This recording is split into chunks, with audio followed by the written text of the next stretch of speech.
Universe जो 15 सालों से बिल्ड हो रहा है और हीरो जिन्होंने एलियन से फाइट किया, टाइम ट्रेवल किया और सेक्रीफाइस भी किया, लेकिन अब वो सब कुछ खत्म हो सकता है क्योंकि इस बार थ्रेट कोई ब्रूट फोर्स विलेन नहीं है, इस बार विलेन है इंटेलिजेंस। अगर मैं तुमसे कहूँ कि अवेंजर्स डूम्सडे एमसीयू का इन्फिनिटी वॉर से भी बड़ा डिजास्टर होने वाला है और इस बार अवेंजर्स जीतेंगे ही नहीं, एंड इसके लिए आपको लास्ट तक मेरे साथ जुड़ना पड़ेगा क्योंकि जो लास्ट में थ्योरी है वो पूरा एमसीयू का फाउंडेशन हिला सकती है। तो मल्टीवर्स सागा अब अपने क्लाइमेक्स की तरफ बढ़ रहा है और हर चीज एक नाम की तरफ पॉइंट कर रही है, जो है डॉक्टर डूम। तो सबसे पहले हम बात करते हैं अपने सबसे बड़े स्पेकुलेशन के लिए।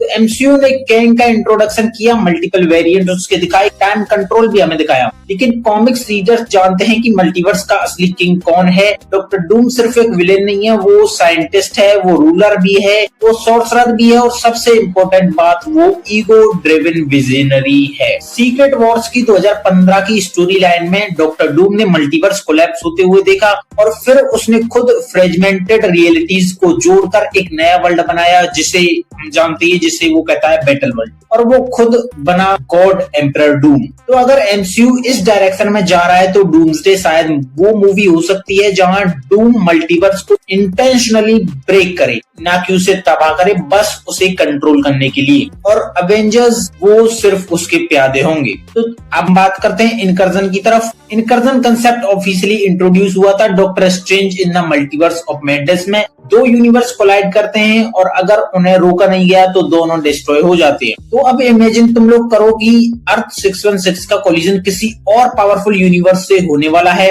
और यहाँ ट्विस्ट ये हो सकता है कि अल्टरनेट अवेंजर्स, एक ऐसा यूनिवर्स जहाँ टोनी जिंदा है, कैप्टन अमेरिका डिफरेंट है, या फिर अवेंजर्स मॉरली करप्टेड हो चुके हैं, जो कि हीरोज वर्सेस हीरोज की फाइट होगी। सिविल वॉर इमोशनल था, ये जो मूवी हम देखेंगे ये पूरी एग्जिस्टेंशियल होगी और डूम शायद दोनों यूनिवर्सेस को मैनिपुलेट कर रहा होगा बिहाइंड द सीन्स। एंड अब एंट्री होती है एमसीयू की सबसे इंपॉर्टेंट अपकमिंग टीम की, the fantastic four first steps. तो स्ट्रॉन्ग रूमर सजेस्ट करते हैं कि फैंटास्टिक फोर का एंडिंग डायरेक्ट डूम्सडे को सेटअप करेगा। रीड रिचर्ड्स मल्टीवर्स साइंस का एक्सपर्ट है और डूम जो है उसका फॉर्मर फ्रेंड है, जो कि अब उसका सबसे बड़ा राइवल बन चुका है, क्योंकि साइंस वर्सेस पावर के बीच में और लॉजिक वर्सेस ईगो के बीच में लड़ाई हमें देखने को मिलेगी। अगर रीड सॉल्यूशन रिप्रेजेंट करता है तो डूम ऑब्सेशन रिप्रेजेंट करता है। डूम बिलीव करता है कि सिर्फ वो ही मल्टीवर्स को सेव कर सकता है और यही डेंजरस आइडियोलॉजी अवेंजर्स के अगेंस्ट खड़ी होगी। अगर तुम लोग जानते हो कि लोकी 2 के सीजन के एंडिंग में लोकी लिटरली टाइमलाइंस को होल्ड कर रहा है, अब वो विलन नहीं है, वो अब एक गार्डियन बन चुका है। अब थ्योरी यहाँ पे ये आती कि या तो डॉक्टर डूम समहाउ लोकी की कॉस्मिक पोजीशन तक पहुंचने की कोशिश करेगा या फिर लोकी अवेंजर्स को इनडायरेक्टली गाइड करेगा। इमेजिन की फाइनल बैटल में टाइम फ्रीज हो, सब कुछ साइलेंट हो जाए और लोकी एक लाइन बोले कि I have seen this before. That would be insane. Marvel clearly next generation build कर रहा है, जिसमें जैसे हम जानती हैं अगले अवेंजर्स के लिए, यानी कि जो अपने यंग अवेंजर्स होंगे जैसे कि केट बिशप, कमाला खान, किसी लैंग, डूम्सडे हो सकता है वो मोमेंट हो जहां ओजी अवेंजर्स फेल हो जाएं और यंग अवेंजर्स को सेटअप करना पड़े। यही काफी बड़ा सिंबॉलिक होगा। ओल्ड एरा का मतलब जब एक युग खत्म होता है तो दूसरा युग आरंभ होता है। तो इन्फिनिटी वॉर में शौक था, एंड गेम में हमें सेक्रीफाइस देखने को मिला।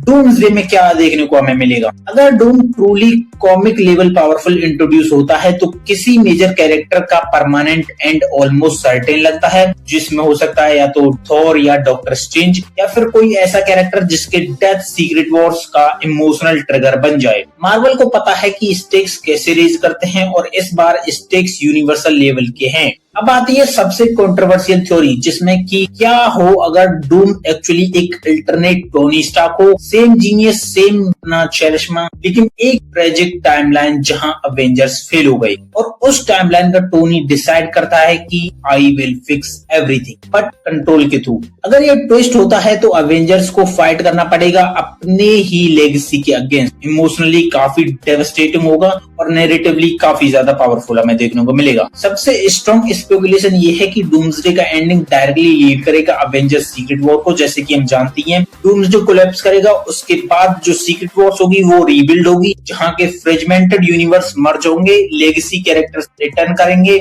एमसीयू का सॉफ्ट रिबूट पॉसिबल हो सकता है। और अगर Marvel full comic inspiration follow करता है तो God emperor Doom phase D अभी स्टार्ट हो सकता है। तो दोस्तों अगर ये सारी थ्योरीज इवन पार्शियली भी सच निकलती हैं तो अवेंजर्स डूम्सडे एमसीयू का सबसे डार्क, एम्बिशियस और रिस्की प्रोजेक्ट बन सकता है। ये सिर्फ एक मूवी नहीं होगी, ये एक ट्रांजिशन होगी, एक एरा का अंत और एक नए मल्टीवर्स का बर्थ। बाकी तुम लोगों की थ्योरी क्या कहती है? क्या डॉक्टर डूम कैंग से ज्यादा डेंजरस होगा या एमसीयू रीशूट होने वाला है? कमेंट में अपनी थ्योरी जरूर बताना। एंड ऐसे ही वीडियोस के लिए लाइक, शेयर और सब्सक्राइब करना मत भूलना। एंड मिलते हैं अगली वीडियो में, तब तक के लिए देखते रहिए द हेरी शो।